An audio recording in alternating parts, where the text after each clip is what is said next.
ये आकाशवाणी है। प्रस्तुत है कार्यक्रम सुर्खियों में। इसके अंतर्गत सुनिए भारतीय रिजर्व बैंक की द्विमासिक मौद्रिक नीति पर चर्चा। इसमें भाग ले रहे हैं आर्थिक विश्लेषक दिलीप चिनॉय।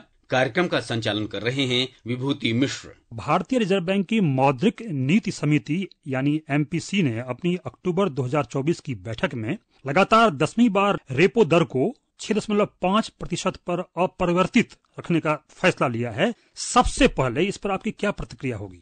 आज जो बैठक हुई थी एमपीसी की, उसमें उन्होंने रेपो रेट को एक तरीके से चेंज नहीं किया है। इसके दो महत्वपूर्ण कारण हैं।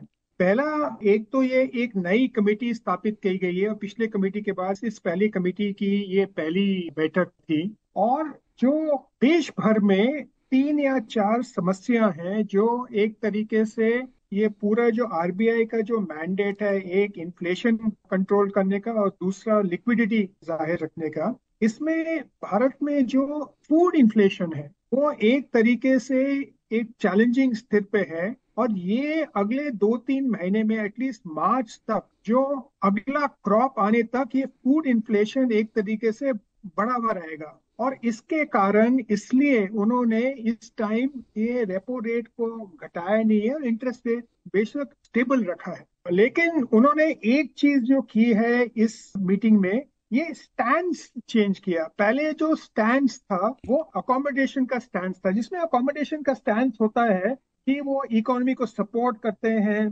क्योंकि वो पैंडेमिक से, अभी कोविड से निकला था तो इकोनॉमिक स्लो डाउन भी था, तो इसलिए इकोनॉमी को सपोर्ट कर रहे थे। इंटरेस्ट रेट्स थोड़े लो रखे जाते हैं और बोरोइंग और स्पेंडिंग और इन्वेस्टमेंट का एक तरीके से उसको प्रमोट करते हैं। अब क्या किया है, इसमें क्या होता है, इसमें थोड़े से वो मॉनेटरी पॉलिसी को जो है उसको टाइटन करते हैं तो इन्फ्लेशन कम करने के लिए। और क्योंकि ये इन्फ्लेशन जो है ऑल्दो 4.5% है और आरबीआई के बैंड के बीच में है, लेकिन फूड इन्फ्लेशन के द्वारा उन्होंने ये इस टाइम कुछ ज्यादा चेंज नहीं किया, लेकिन इसको न्यूट्रल स्टैंड किया है। और न्यूट्रल स्टैंड का ये मानना होता है कि आरबीआई आगे जा करके इंटरेस्ट रेट बढ़ा सकती है, घटा सकती है, और जैसे इकोनॉमी के तरीके से उस टाइम जो सिग्नल्स आ रहे होंगे उस टाइम वो पॉलिसी डिसीजंस ले सकती है। सोमवार से शुरू हुई भारतीय रिजर्व बैंक की द्विमासिक मौद्रिक नीति पर बैठक आज खत्म हो गई। इस पे कई अहम फैसले लिए गए। आइए मुंबई से हमारी संवाददाता प्रार्थना की एक रिपोर्ट सुनते हैं। रिजर्व बैंक ने अपनी 3 दिवसीय बैठक के बाद आज रेपो दर को 6.5 पर स्थिर रखने का फैसला किया है। इसके परिणाम स्वरूप स्टैंडिंग डिपॉजिट फैसिलिटी दर 6.25% और मार्जिनल स्टैंडिंग फैसिलिटी दर यानी बैंक दर 6.75% होंगे। केंद्रीय बैंक के गवर्नर शक्तिकांत दास के अनुसार आरबीआई ने चालू वित्त वर्ष के लिए विकास अनुमान को 7.2% पर अपरिवर्तित रखा है। इसके अलावा आरबीआई गवर्नर ने कहा है कि केंद्रीय बैंक ने मौद्रिक नीति के रुख को बदलकर तटस्थ कर दिया है। एमपीसी की अगली बैठक 4 से 6 दिसंबर 2024 को होगी। तो खास बात यह है कि सोमवार से जो बैठक शुरू हुई थी, तो उसके बाद आज जो है करीब 5 सदस्यों ने इसमें जो है इस फैसले के पक्ष में अपना निर्णय रखा। तो इसको आखिर ये बताइए कि फरवरी 2023 से ही रेपो दर में बदलाव नहीं हुआ है। महंगाई कहीं न कहीं से बढ़ रही है, दुनिया में अशांति है, हम सब जानते हैं। तो कहीं न कहीं से एक राहत भी है, लेकिन लोगों पे अतिरिक्त बोझ नहीं पड़ा है। इसको लेकर के आप क्या कहेंगे?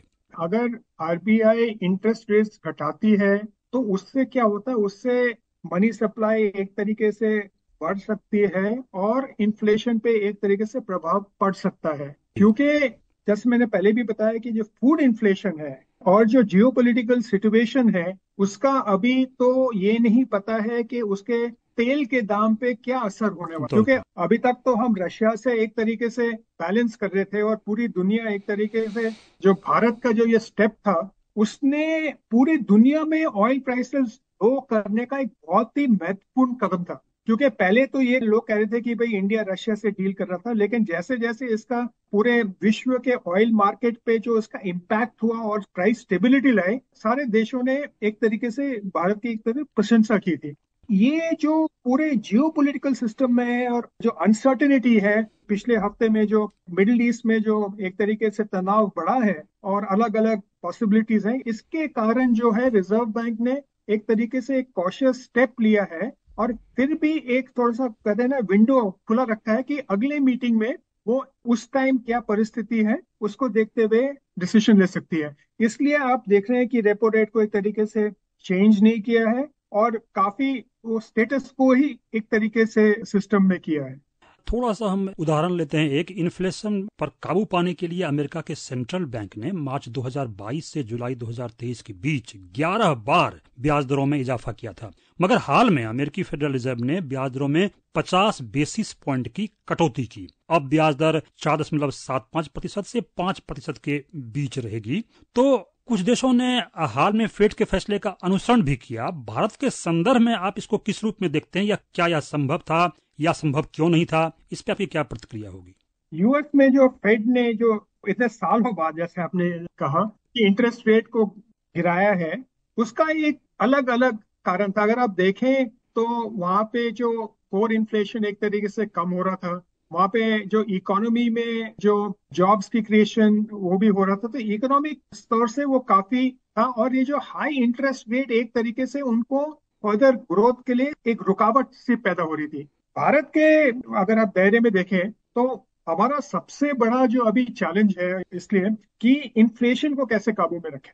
और अगर ये फूड इन्फ्लेशन का थोड़ा सा भी उसमें उम्मीद होती कि ये अगले 2-3 महीने में कम हो जाए तो शायद रिजर्व बैंक कोई और निर्णय लेता था। लेकिन क्योंकि अगले ये नवंबर, दिसंबर, जनवरी, फरवरी, मार्च तक इसका कोई एक तरीके से खुलासा सामने नहीं आएगा, तो एक तरीके से कॉशियस थे और उन्होंने रेट्स नहीं गिराए। लेकिन उन्होंने जो स्टैंड बदला है, आगे जाकर के जब अगली बैठक होगी तो उस समय क्या परिस्थिति है, विश्व में क्या हो रहा है, डोमेस्टिक मार्केट में फूड इन्फ्लेशन के क्या प्रोजेक्शंस हैं, आप हो सकता है देख सकते हैं कि वो अगले मीटिंग में एक तरीके से कोई कटौती लाए इंटरेस्ट रेट्स। और साथ ही वित्त वर्ष 2025 के लिए मुद्रास्फीति का अनुमान जो है वो 4.5% पर बरकरार रखा गया है। इस पर क्या कहेंगे आप? ये तो एक बहुत ही इम्पोर्टेंट है सिग्नल इकोनॉमी के लिए, क्योंकि जब सेंट्रल बैंक कहता है कि देखिए अभी भी जो आप देख रहे हैं, इसके बावजूद भी जो इस क्वार्टर में जो Q2 था उसमें वो 7% ले गया है 7.2% से, लेकिन वो जो Q3 के लिए अगले क्वार्टर में बोला 7.4 होगा, 7.3, 4 में भी 7.4% होगा। तो एक तरीके से ये कह रहे हैं कि इस वर्ष ग्रोथ रेट करीब 8.2% होगा। ये बहुत ही अच्छा सिग्नल है, खास तौर के लिए जो फॉरेन इन्वेस्टर्स हैं और इंडस्ट्री के लिए एक तरीके से बहुत ही अच्छा सिग्नल है, क्योंकि जो कंपनीज तकरीबन 75-80% के कैपेसिटी यूटिलाइजेशन में है, अब वो सोचेंगे कि चलो अगर इतना ही ग्रोथ रेट होगा, क्या हमारी कैपेसिटी उसके आगे ग्रोथ के लिए काफी होगी कि हमें इन्वेस्ट करना है। तो ये एक बहुत ही अच्छा सिग्नल है और जो इंडियन इकोनॉमी एक तरीके से कॉन्फिडेंस रिफ्लेक्ट करती है। जी, इसी को लेकर के जो कुछ आंकड़े हैं उसको थोड़ा श्रोताओं को बता दें कि चालू वित्त वर्ष के लिए जीडीपी की वृद्धि का अनुमान 7.2% पर बरकरार रखा गया है। साथ ही दूसरी तिमाही के लिए सकल घरेलू उत्पाद की वृद्धि का अनुमान 7%, तीसरी तिमाही के लिए 7.4% और चौथी तिमाही के लिए 7.4% पर बरकरार रखा है। तो जैसे कि अभी आपने चर्चा की, भारत की इकोनॉमी को देखते हुए इसको थोड़ा सा आप विस्तृत रूप पे इसको समझाएं। सिंपल से शब्दों में इसका मतलब ये हुआ कि अभी इस जो 3 महीने में जो गुजर गए हैं, 3 महीने में, उसमें एक तरीके से जो पहले पिछले कई मीटिंग में जब आरबीआई ने एक तरीके से प्रोजेक्ट किया था, बोला था 7.2% के लगभग ग्रोथ होगा, लेकिन उनके प्रोजेक्शन से कम हुआ 7%। लेकिन वो कह रहे हैं कि अगले 2 क्वार्टर में जो हमने पहले एक तरीके से प्रोजेक्ट किया था, जिस स्तर पे इकोनॉमी में ग्रोथ होगी, उससे ज्यादा अभी हमें अनुमान है, क्योंकि जैसे कि पहले 7.3% बोला था, जैसा आपने कहा था, अभी उन्होंने 7.4% बोल दिया है और Q4 के लिए भी 7.4% बोला है, जिसके अलग 7.3% है। तो दिखा रहे कि ग्रोथ होगा आगे जाकर के और ग्रोथ में कोई इतनी बड़ी रुकावट नहीं आई। जैसा कि आपने भी कहा कई बार, तो जो गवर्नर हैं उन्होंने साफ तौर पे कहा कि जो कीमतों की स्थिति है इस पर कड़ी नजर रखनी होगी, नहीं तो इसमें फिर से तेजी आ सकती है। इसके साथ ही आरबीआई गवर्नर ने गैर बैंकिंग वित्तीय संस्थाओं से ईमानदार और निष्पक्ष रहने और टिकाऊ प्रथाओं का पालन करने को कहा और चेतावनी भी दी कि रिजर्व बैंक इन क्षेत्रों पर बारीकी से नजर रख रहा है और जरूरत पड़ने पर उचित कार्रवाई करने में संकोच नहीं करेगा। तो यह चेतावनी क्यों दी गई और गैर बैंक वित्तीय संस्थाएं क्या गलतियां कर रही हैं, उनसे क्या उम्मीदें हैं? अगर आप देखें तो पिछले कई महीनों से और पिछली कई मीटिंग से आरबीआई खास तौर पे दो चीजों पे काफी कॉशनरी एक तरीके से स्टेटमेंट कर रही है। पहला जो है, जो क्रेडिट कार्ड के जो लोन्स हैं और क्रेडिट कार्ड के जो यूजेस है, outstanding loan and credit cards, तो उसका काफी एक तरीके से बढ़ोतरी हुई है और उस पे ध्यान देने का एक बहुत ही इम्पोर्टेंट मैसेज दिया है आरबीआई गवर्नर ने।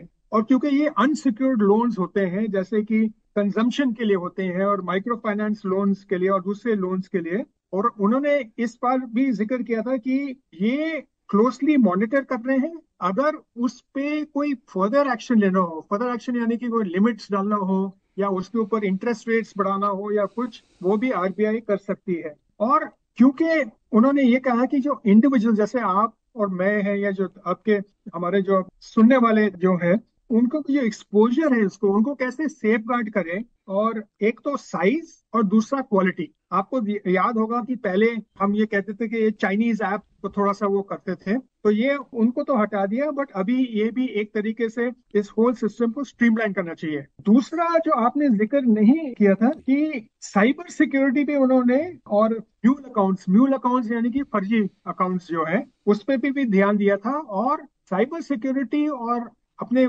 ट्रांजैक्शंस को सेव करने के लिए उन्होंने जो आरटीजीएस है और नेफ्ट में एक वेरिफिकेशन स्कीम प्रपोज किया है, जिससे अगर आप बैंक अकाउंट नंबर और आईएफएससी कोड डालते हो तो अगर कोई गलती हो गई, ठीक है, जैसे आप मुझे दिलीप को भेज रहे हो लेकिन आपने मेरा नंबर गलत कर दिया, और जब आप वेरीफाई करोगे तो वो अकाउंट कहेगा कि नहीं ये दिलीप का नहीं है, ये अशोक का है, तो फिर आप अपना ट्रांजैक्शन और अकाउंट नंबर और आईएफएससी नंबर फिर चेक कर सकते हो। तो ये भी एक उन्होंने सुविधा लेके आए हैं। और ये जो एक बहुत ही इंपॉर्टेंट बात है, और हर जो लिसनर है जो सुन रहा है इसको, अपने ये इस सेक्टर में जो एक्सपोजर है उसको कम से कम करे, क्योंकि इकोनॉमी के लिए अच्छा होगा और खुद के लिए भी अच्छा होगा। देखिए, अगली बैठक जो है 4 से 6 दिसंबर को होनी है, अभी काफी वक्त है, लेकिन तब तक अगर उम्मीद करें कि दुनिया के तनाव और वॉर शायद खत्म हो जाए या उसमें काफी कमी आ जाए, तो अगर हम उस बैठक से उम्मीद करें तो क्या कर सकते हैं?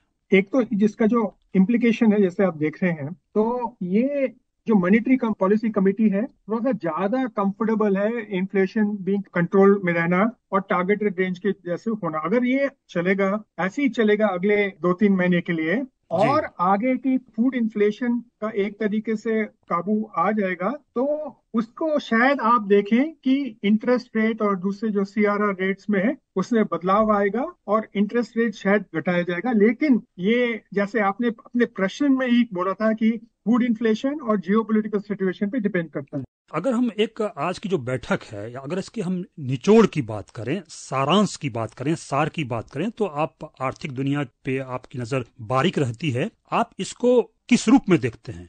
इसमें अगर आप देखें तो 5 चीजें आए हैं। एक तो उन्होंने रेपो रेट एक जगह अनचेंज रखा है। दूसरा, इन्फ्लेशन अभी भी एक थोड़ा सा चिंताजनक ही है, अभी पूरे तरह से हम वो बैटल नहीं जीत पाए हैं। तीसरा जो है, भारत की जो ग्रोथ स्टोरी है, जो ग्रोथ की आंकड़े हैं वो एक इंटैक्ट है। आगे जाकर के हम थोड़ा सा जो पहले 2 क्वार्टर्स में थोड़ी कम ग्रोथ हुआ है, आगे जाकर हम उसको एक तरीके से मेकअप कर लेंगे। तो नेक्स्ट है जो 4th पॉइंट है, उसमें बैंकिंग को ज्यादा और इंक्लूसिव बनाने का और कैश का जो लेन देन है इकोनॉमी में उसको कम करने का, और 5वां जो रिस्क हो सकते हैं अनसिक्योर्ड लोन्स वगैरह और क्रेडिट कार्ड लोन्स के लिए, उसको एक तरीके से कैसे काबू करें और पूरे सेक्टर को मजबूत बनाएं।